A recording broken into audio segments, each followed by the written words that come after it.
Hi everyone, welcome to my channel of lively life snippets. It feels good to recall and cherish the memories that I had in the past, and a big thank you for being together with me in this process.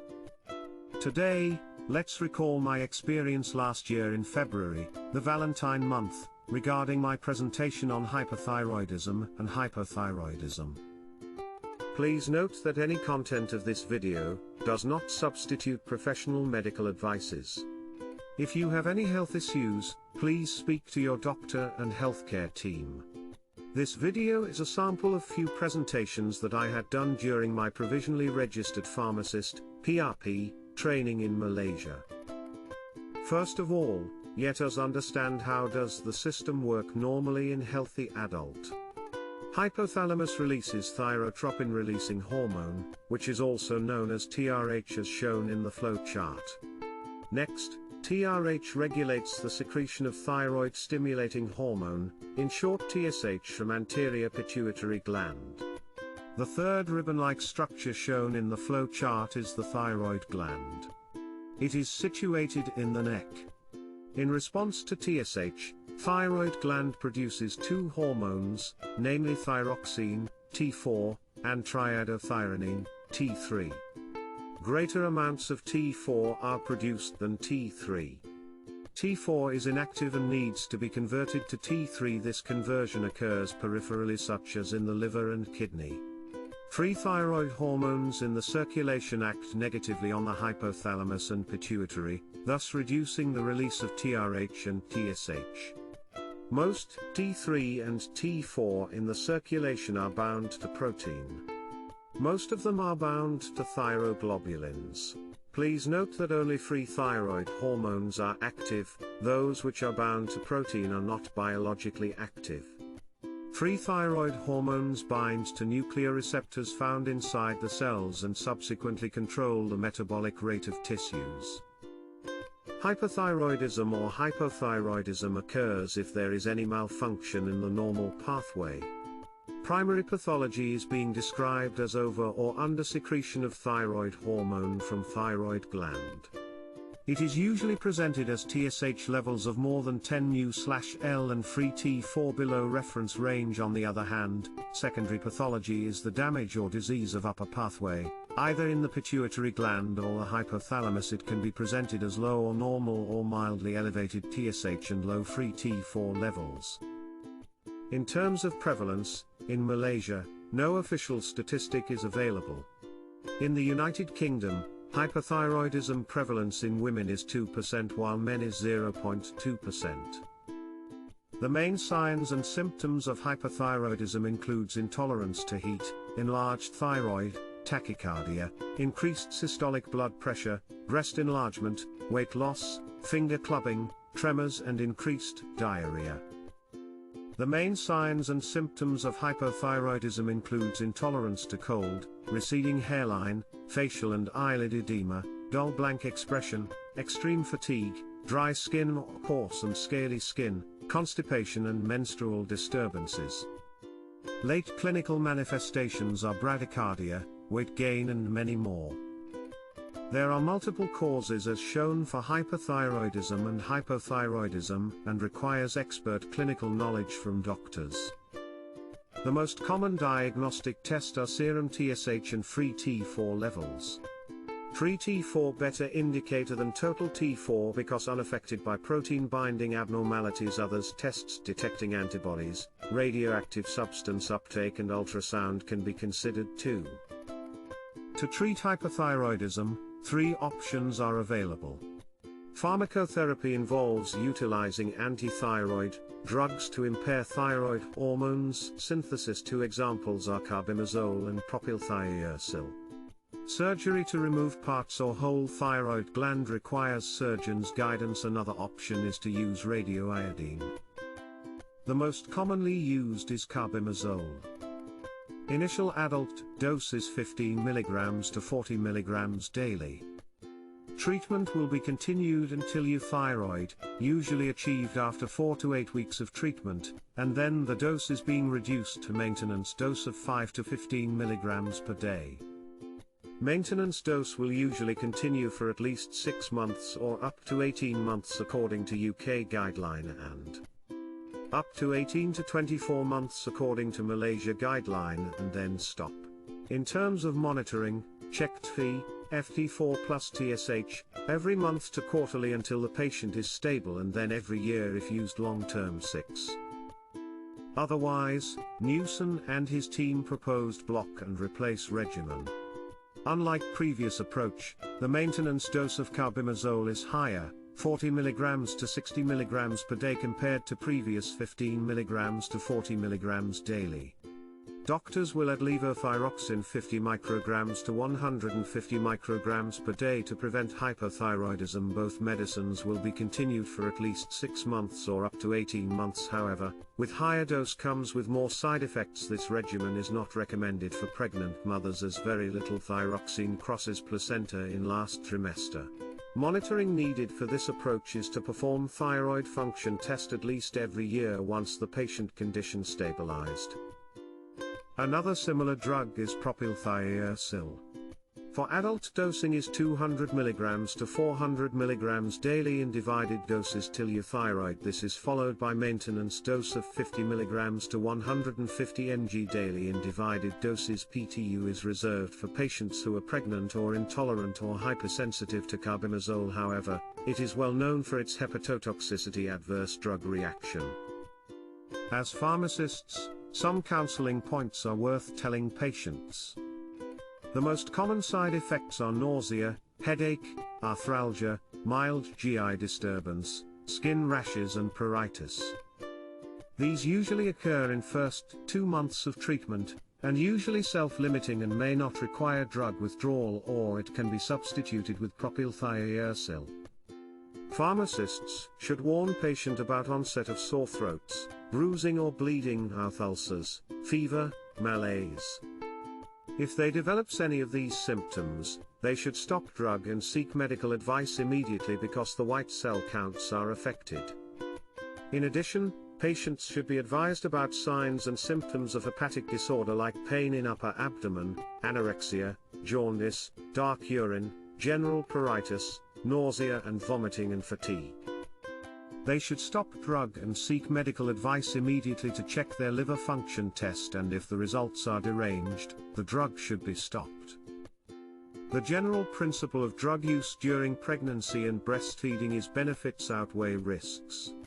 For pregnant women, both PTU and carbimazole cross placenta. Avoid over-treatment with antithyroid drugs to avoid rapid hypothyroidism and fetal goiter. Use lowest possible dose to control hyperthyroid state. Rarely, carbimazole causes congenital defects. PTU remains drug of choice in first trimester. In second trimester, consider switch to carbimazole due to potential hepatotoxicity with PTU. As for breastfeeding mothers, both carbimazole and propylthiouracil present in breast milk. Despite this, breastfeeding is not precluded. Closely monitor neonatal development. Use lowest effective dose. Persistent high FT4 despite seemingly adequate thionamides dose implies poor compliance, and it's pharmacist's job to encourage and help patients to be compliant by medication counseling or adherence aid. Second treatment option is surgery. Patients should be on antithyroid drugs till euthyroid before surgery to avoid thyroid storm. Subtotal or near total thyroidectomy reaches 98% cure rate.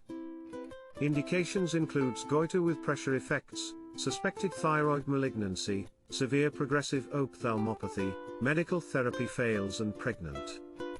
Complications involve vocal cord paralysis, hemorrhage, hypothyroidism, which will require years of follow-up. The third option is radioactive iodine 131. Our goal is to achieve non-hypothyroid status, either euthyroid or iatrogenic hypothyroidism. Approximately 50% to 90% hypothyroid cases are cured within 1 year. Indications include Graves' autoimmune disease, toxic MNG and adenoma, failure of medical treatment, poor compliance to medical therapy. Absolute contraindications are pregnancy and breastfeeding. So, how does it work?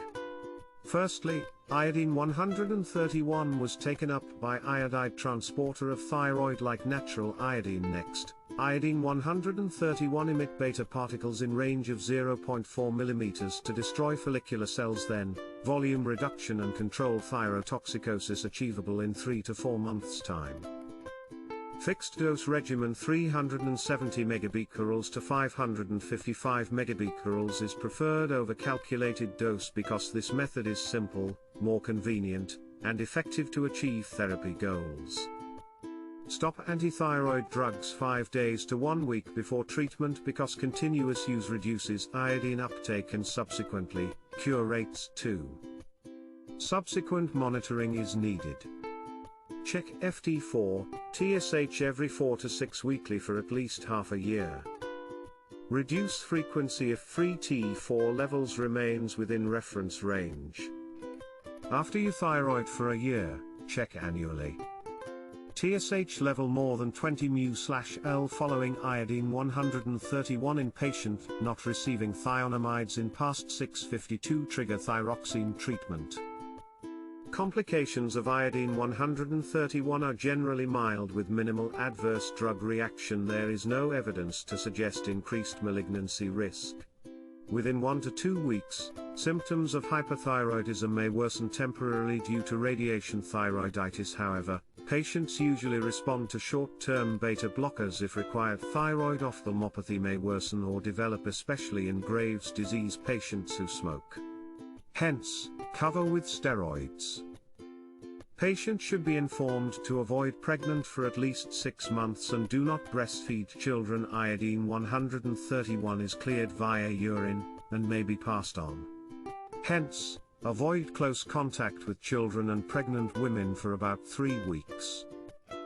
If patients experience symptoms, such as palpitation, they can be prescribed beta blockers or calcium channel blockers. These drugs improve tremor, palpitation and anxiety. Atenolol tablets at a dose of 25 mg to 100 mg once a day or twice daily. Higher doses may occasionally be required. 10 Initiate before iodine 131 and then taper when free T4 and total T3 normalized. Initiate with antithyroid drugs before surgery and discontinue gradually after surgery. Propranolol tablets at a dose of 10 mg to 40 mg 3 to 4 times daily. 8 Some examples of calcium channel blockers is verapamil. Just now we had discussed about hyperthyroidism, now let us focus on hypothyroidism treatment. The main drug used is levothyroxine, T4. Treatment target is to achieve serum T4 levels of 70 mol/L to 160 mol/L or normalize but not suppress TSH level. Healthy and young adults dose is 50 micrograms to 100 micrograms once a day. Adjust 3 to 4 week intervals by 50 micrograms. Maintenance, 100 to 200 micrograms once a day. For patients over 50 years old, the maximum dose is 50 micrograms once a day. Adjust 3 to 4 week intervals by 50 micrograms according to clinical response. Maintenance dose is 50 to 200 micrograms once a day. For patients over 50 years old with cardiac disease, the recommended dose is 25 micrograms once a day or 50 micrograms every other day. Adjust at 4-week intervals by 25 micrograms according to clinical response. Maintenance dose is the same at 50 to 200 micrograms once a day. Baseline ECG to prevent ECG changes due to hypothyroidism. Be confused with ECG evidence of cardiac ischemia. Levothyroxine can be used in children with a maintenance dose of 100 to 150 micrograms/m2. For children with congenital hypothyroidism, rapid replacement with 10 to 15 micrograms/kg/day for first 3 months is recommended. For children with acquired hypothyroidism, recommended dose is 12.5 to 50 micrograms/day, titrate every 2 to 4 weeks according to clinical and laboratory findings. For children with juvenile myxedema, recommended dose is 25 micrograms once a day and then, increase 25 micrograms every 2 to 4 weeks till mild symptoms of hypothyroidism is seen, then reduce dose slightly. Pharmacists should inform patient to take thyroxine tablets at least 4 hours apart from intestinal absorbers like calcium salts, sucralfate, cholestyramine, cholestyramine, antacids containing aluminium, ferrous sulfate, proton pump inhibitors and cimetidine. Bear in mind that thyroxine replacement therapy requires 2 months to achieve stable hormone concentration following dose adjustment if long-term therapy, checked annually. The end of presentation. I was happy that day because I ticked off another checkbox of CME presentation under Drug Information Service, DIS, module. Thank you for watching Lively Life's snippets, and if you like my videos, hit the like and share button. Don't forget to subscribe, and see you all in the next episode.